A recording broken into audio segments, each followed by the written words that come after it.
Olá, pessoal. Eu sou a Carolina Cota, sou psicóloga especialista em terapia cognitivo-comportamental, com formação em terapia do esquema. Esse é o nosso clube do livro em terapia do esquema. Estamos no nosso segundo livro e hoje iremos estudar o capítulo 3 sobre a psicoeducação, o como explicar para o paciente o modelo de modos. Estamos estudando terapia do esquema na prática, um guia introdutório ao modelo de modos esquemáticos. Esse ano é este o livro que a gente está estudando, terapia do esquema na prática, o guia introdutório ao modelo de modos esquemáticos, e a gente está indo hoje para o capítulo 3. Antes da gente começar, tenho que te pedir para poder se inscrever no canal, compartilhar com algum colega, algum psicólogo ou psiquiatra que esteja estudando ou que esteja interessado na terapia do esquema, para se inscrever aqui no canal, que é onde eu compartilho estas aulas, e também fazer parte do nosso grupo no canal do Telegram, que é o local onde eu compartilho todo o material complementar de estudo dos livros, onde eu coloco os slides com os resumos e material complementar também sobre o livro, que às vezes eu não consigo passar tudo aqui na aula, eu passo de forma extra nesse grupo no Telegram. Também queria te convidar para poder me acompanhar no Instagram, o Carol Cota Psi, vai ser um prazer te receber lá também.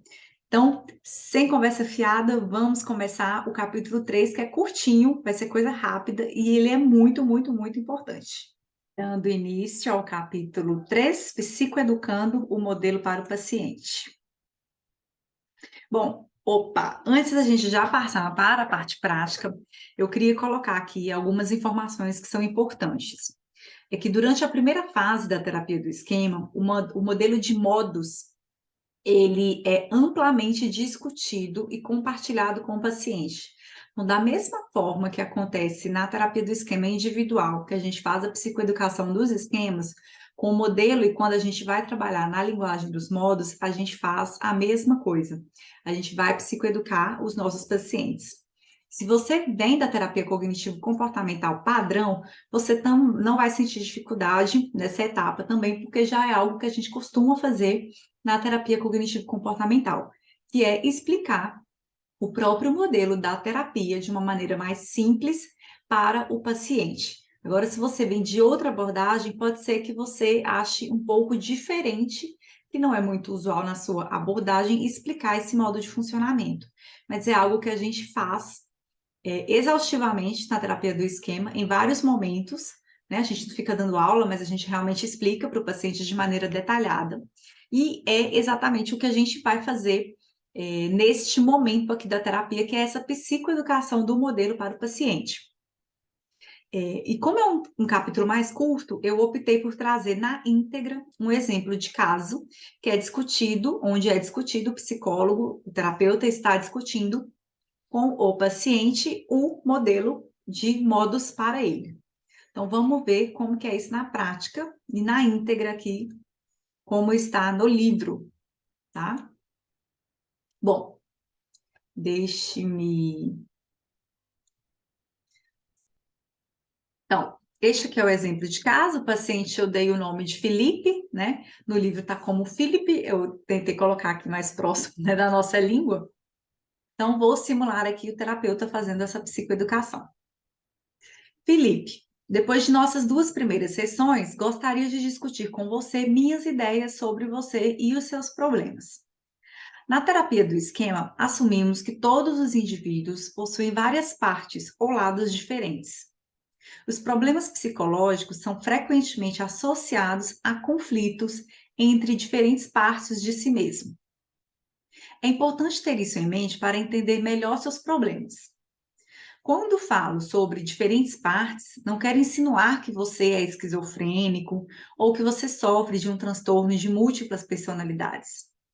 Ao contrário, isso se refere ao fato de que todos podem sentir e se comportar de maneira bastante diferente em diferentes situações.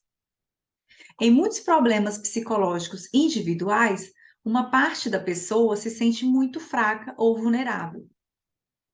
Muitos pacientes nos dizem que se sentem como se fossem crianças internamente.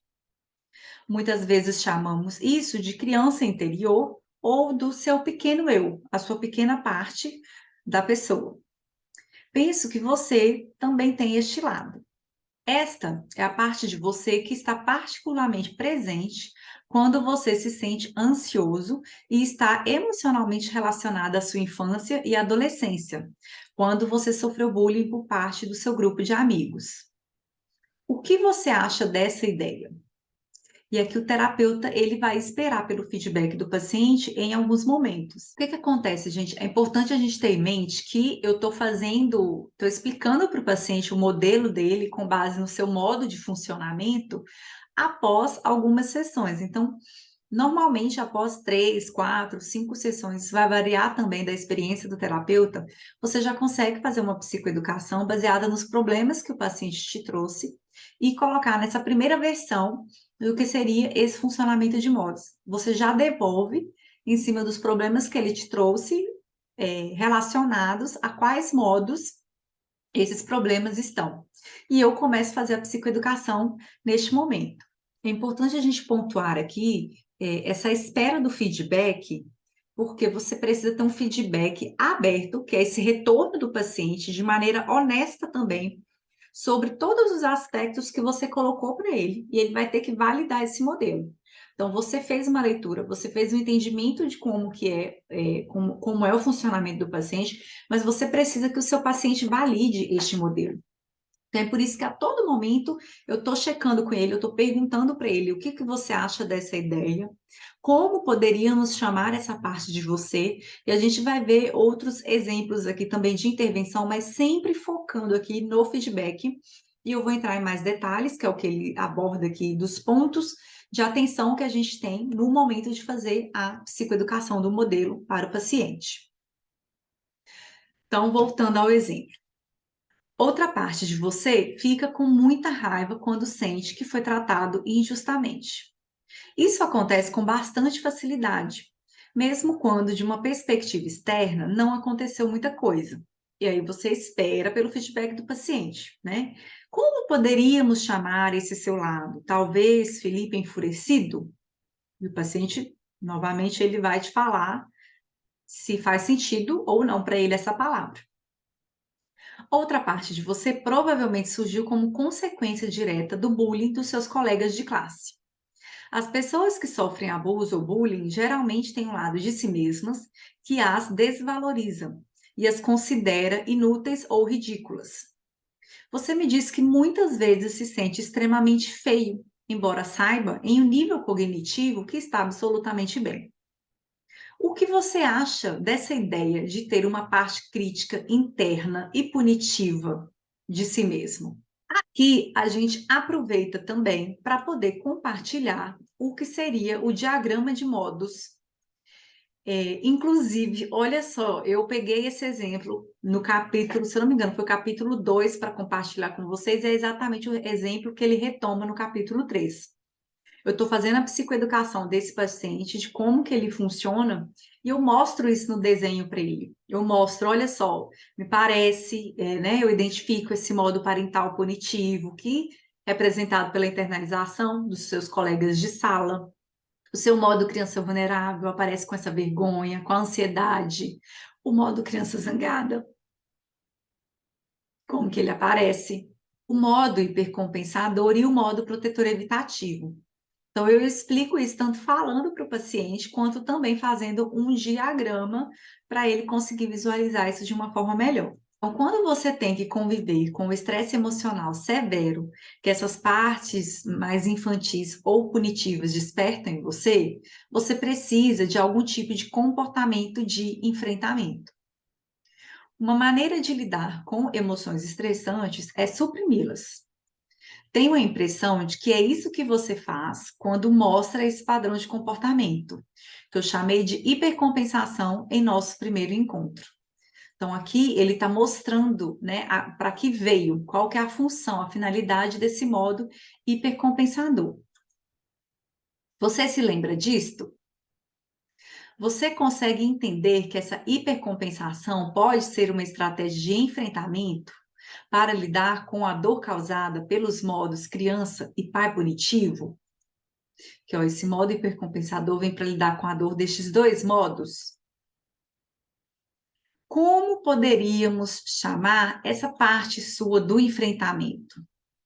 Talvez o poderoso chefão ou simplesmente o hipercompensador?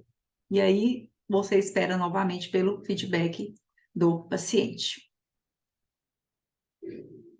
No entanto, você também me disse que se afasta de muitos relacionamentos em situações quando se sente sobrecarregado por eles.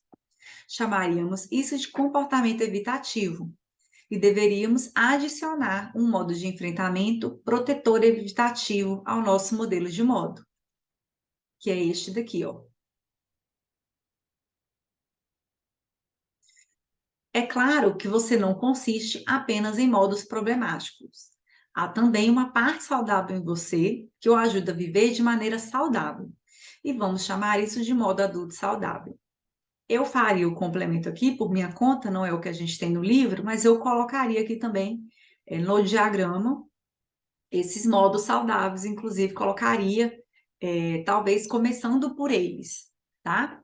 Mas não é algo que os autores sugerem aqui nessa psicoeducação. Qual que é a ordem que eles sugerem, se a gente for pensar aqui, por onde começar?